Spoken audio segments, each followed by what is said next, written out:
It's plain and simple.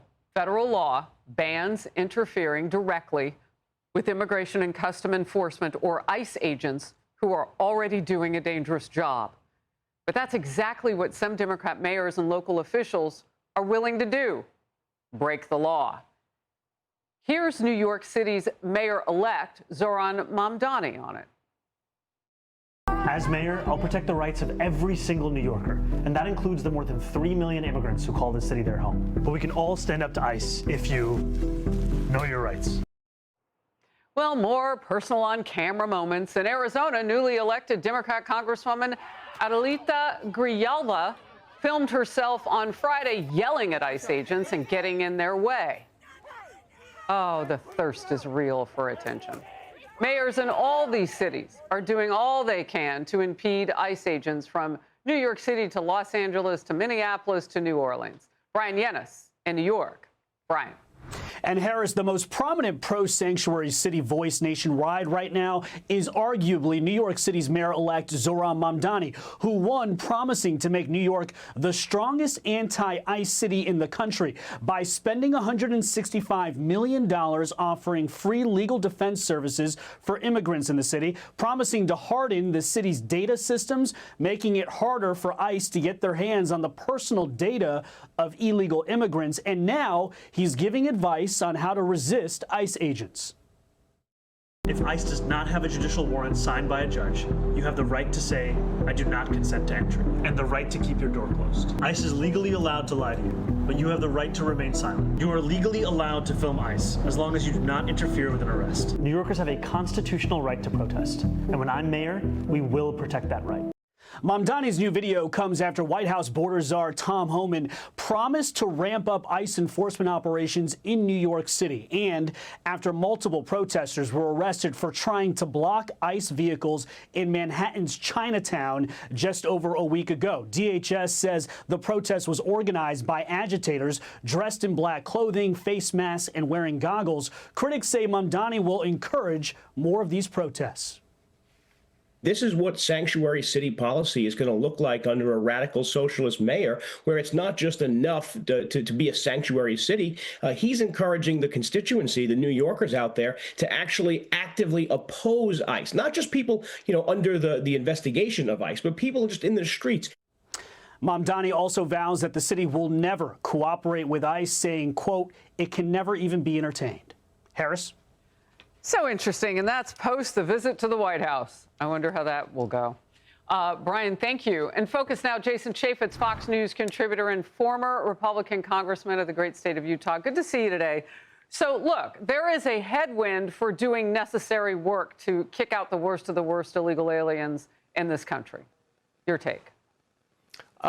It's pretty simple. If you're here illegally, you're going to have to go home. And yes, I do appreciate that the Trump administration is targeting the worst of the worst. But even if you haven't committed a crime, if you're here illegally, you're going to need to go home. And what these mayors are doing is just so fundamentally wrong, because you know what?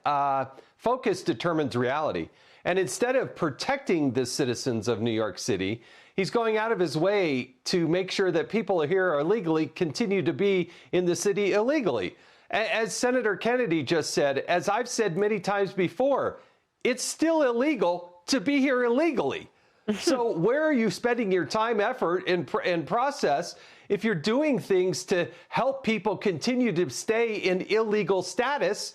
Well, that seems like it should be, it's fundamentally wrong. So is it too far a stretch to start going after some of these leaders? I mean, they're breaking federal law. Yeah, these leaders are misleading a lot of people because, yes, in our country, unlike a lot of countries where these people came from, you actually do have rights. But you know what? You can't impede the operations of these ICE officers. And if you look at what they're doing, put their own lives on the line, taking rapists, murderers. Think about the stat that's put out there that doesn't get enough statistics. There were hundreds of thousands of unaccompanied minors that came into this country illegally with the help of Joe Biden and the Democrats. Now they've recovered and found tens of thousands unaccompanied minors. And the Trump administration should be, they should get so much credit for this. But these people, no, they much rather protect those that are engaging in human trafficking. That's where their priorities are. All right, Jason, I want to go here. The New York Times with new reporting headlined, quote, how Biden ignored warning signs and lost Americans' faith in immigration. So a little bit of what you were just talking about, Jason. The Democrat president and his top advisors rejected recommendations that could have eased the border crisis. Well, no, as you just pointed out, they had a narrative here. They had a goal. They wanted open borders. There's more. A memo quoted in the piece written by Biden's advisors with this warning, quote, a potential surge could create chaos in a humanitarian crisis, overwhelm processing capacities, and imperil the agenda of the new administration, end of quote. Biden ignored that advice, and on all those things happening, said nothing. But you know who is speaking? Border czar Tom Homan. Over 500,000 children were smuggled in this country under Joe Biden. They released them to unvetted sponsors. They lost track of 300,000. President Trump committed on day one that we will do everything we can to find every one of these children. President Trump saved over 62,000 children's lives. Some of these children were in sex trafficking, we found them. Some were in forced labor. Some were being mistreated. I can't even discuss some of the mistreatment we found out about. You know what gets me? I've seen that man on this program tear up and cry because he couldn't find yet enough of those 300,000 missing. He said he will never give up. I didn't see that from former President Biden or anybody under his. I didn't see that from Mayorkas, who got impeached, but then didn't have to leave his job. Your take. Yeah, you have Tom Homan, who's put his life on the line, put his family on hold. He could be in his retirement at this point. But when he emotionally talks from his heart and tells the story of opening up the back of that trailer and seeing those young kids and people dying, literally dying. And people have to understand the human toll here. And so when they go and they fight against ICE, they're fighting against goodness. It is a fight of good versus evil. Yes. And you can't just pretend that it's something other than that. To suggest that, oh, well, they have this, that, and the other. No, it's good versus evil. It's illegal in this country to be here illegally. End of story. Good versus evil is something, though, that we're seeing from the left just struggle with the meaning of. I mean, look at Minnesota right now. You keep food back from people who needed it in COVID to protect whatever you think voting bloc, the Somali community in that state. I know because I've covered it. I lived there for many years on air. I covered it. You do that, and you imperil the people who need the food.